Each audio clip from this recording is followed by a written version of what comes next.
Je voudrais d'abord présenter mes excuses de ne pas m'exprimer en italien, mais j'aurais trop peur d'écorcher vos oreilles. Il n'est pas habituel qu'un tribunal en tant que tel s'exprime. Il est plutôt là pour écouter et ensuite rendre une sentence. C'est la raison pour laquelle je serai extrêmement bref pour indiquer, pour ouvrir d'abord cette session sur les droits fondamentaux et la participation des communautés locales dans les grands travaux. Et quand je dis participation, je crois qu'il serait plus exact de dire non-participation, car il y a une constante. Le tribunal permanent des peuples a examiné beaucoup de cas, notamment en Amérique latine, où cette caractéristique de la non-participation est une évidence. Malheureusement, on s'aperçoit que c'est la même chose en Europe.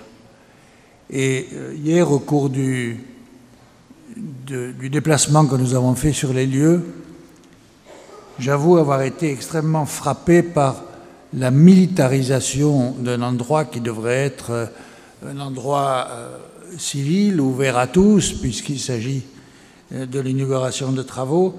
Et cette militarisation que l'on a observée dans d'autres continents ne manque pas d'inquiéter dans notre continent européen. C'est la même chose chaque fois que des grands travaux sont inaugurés.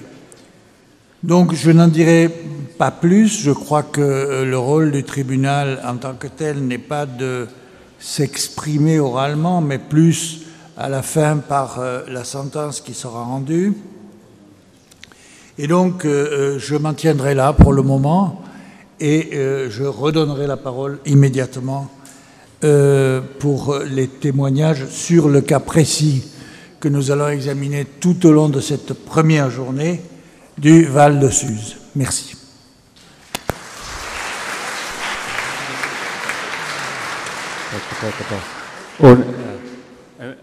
Un momento mi avevano chiesto in segreteria di fare per oggi, siccome non c'è una traduzione per il pubblico, se tutti non hanno capito il francese, io riassumo molto brevemente quanto è stato detto. Si scusava per non poter parlare direttamente in italiano, anche se lui lo capisce molto bene, e voleva chiarire che evidentemente non tocca a un presidente di un tribunale di anticipare o di dire qualcosa sui contenuti di una sessione nel quale il tribunale deve pronunciare un giudizio. Voleva soltanto ricordare e sottolineare due cose che riguardano la competenza e l'esperienza del Tribunale per quello che riguarda i casi che sono stati molti nella vita del Tribunale di esame e di giudizi su situazioni di non partecipazione né permessa e poi eventualmente repressa da parte delle popolazioni nelle decisioni che si prendono riguardanti la vita e i diritti alla vita delle comunità.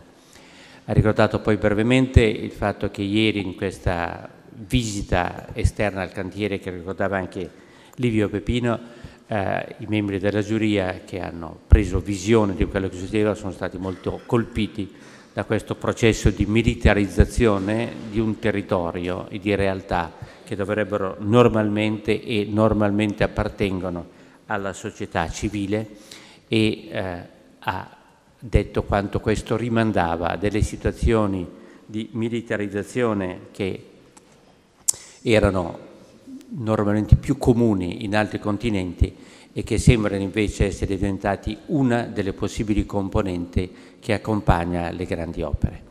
A questo punto ho detto che passa la parola evidentemente ai testimoni e ai relatori e il Tribunale incomincia il suo lavoro.